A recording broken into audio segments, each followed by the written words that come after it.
안녕하세요, 여러분. 굿모닝 행정학 진행하는 여러분의 영대 최영희입니다. 47회차 7주차 금요일 복습 테스트에 대한 문제 1분만 골라서 보도록 하겠습니다.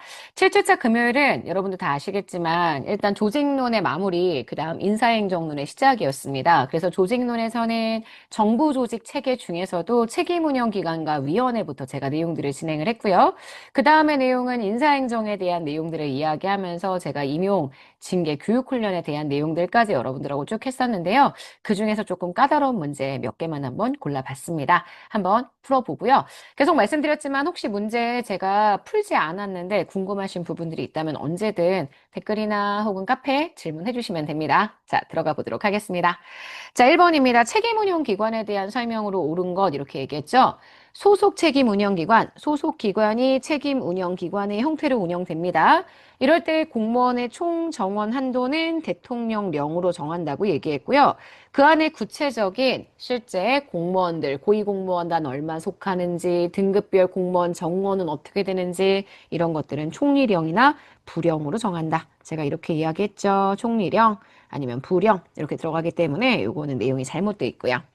책임 운영 기관의 장에게 기관 운영의 자율성을 보장합니다.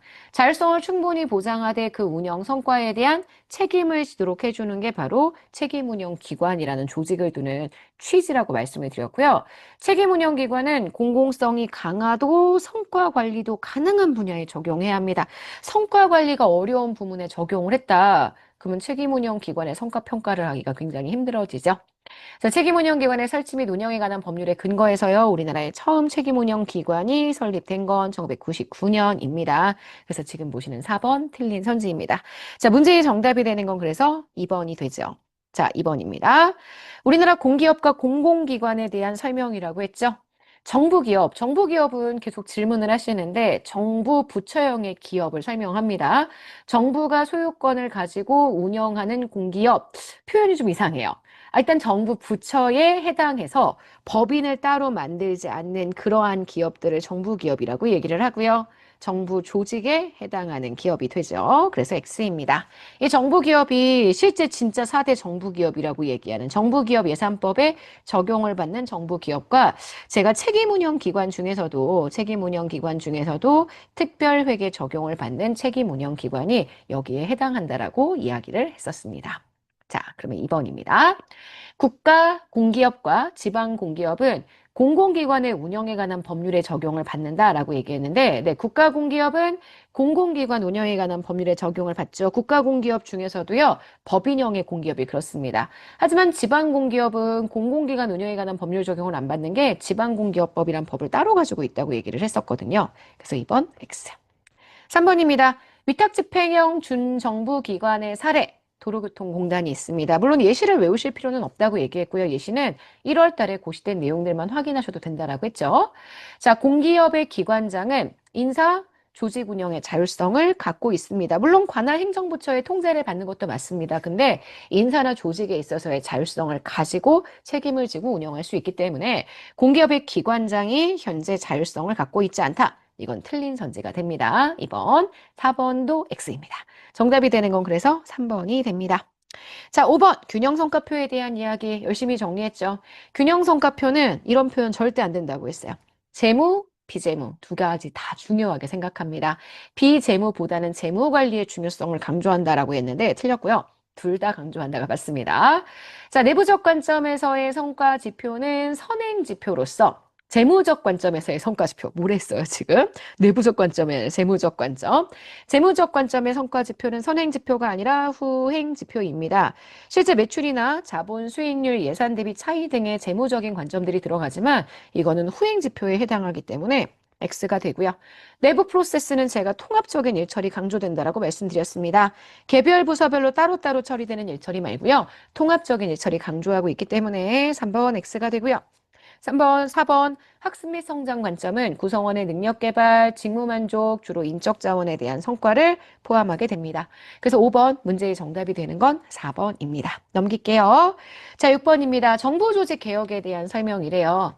리 엔지니어링이 업무 재설계입니다. 조직의 업무 처리 절차를 간소화시켜서 실제 그걸 통해 조직의 문화를 바꿀 수 있다. 그게 나중에 구조의 변혁까지 가져올 수 있다라고 생각해서 개혁이 이루어지는 방향이고요. 조직의 개선을 특정 기능 내에 존재하는 업무 절차나 과정, 요거 중심으로 바꿉니다.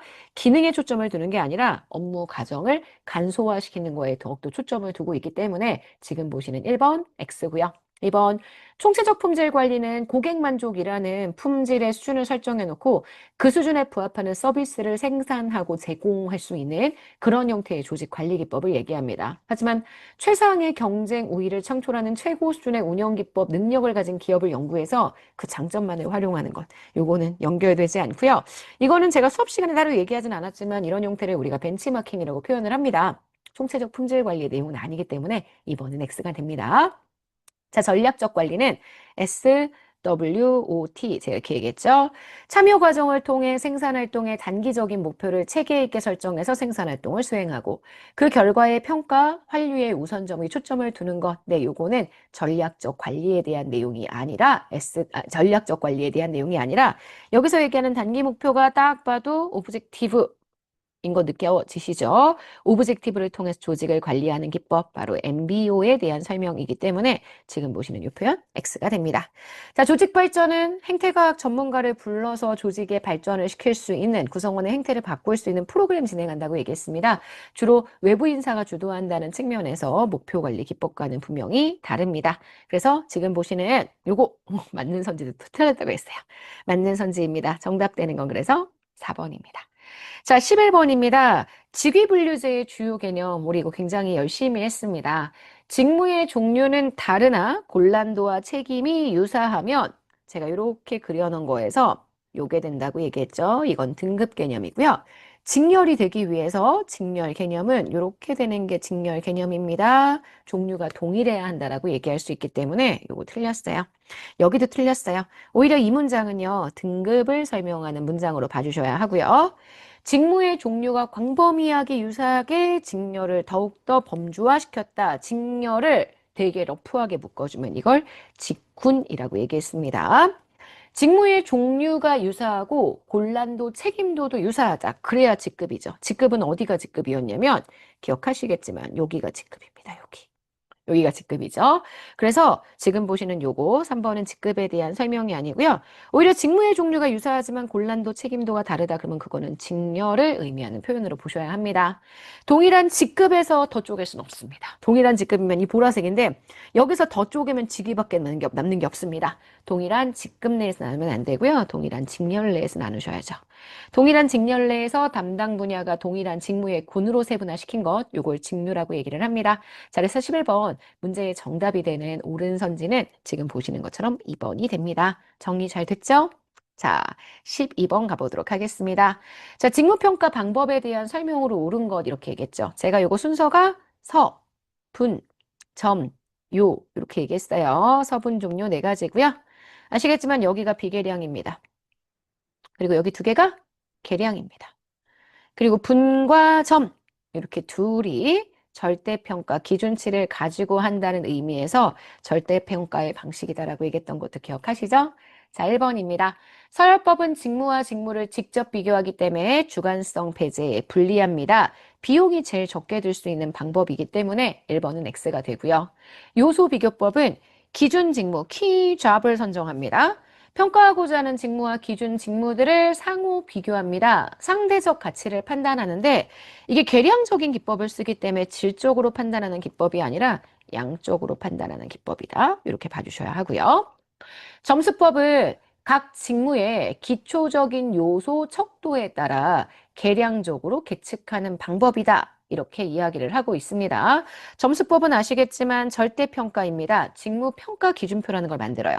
직무를 평가하기 위한 기준표를 만들고 그 기준표에 각 직무의 기초적인 요소에 따른 척도가 있습니다. 이 평가 기준표 요걸 중심으로 수치적 계측을 하는 방법이라고 얘기할 수 있기 때문에 계량적으로 계측하는 방법이다. 맞는 선지가 될 거고요. 계량과 비계량. 서분, 이게 전자에 해당하고 요가 후자에 해당한다 그랬는데 이미 제가 밑에 쓴 것처럼 여기 지금 보시는 요게 비계량, 여기 두 개가 계량입니다. 서분이 오히려 비계량이고요. 점요가 계량이 되기 때문에 요거 X가 됩니다. 자, 문제의 정답이 되는 건 그래서 3번이요. 자, 15번 문제 마지막으로 하나만 풀어볼까요?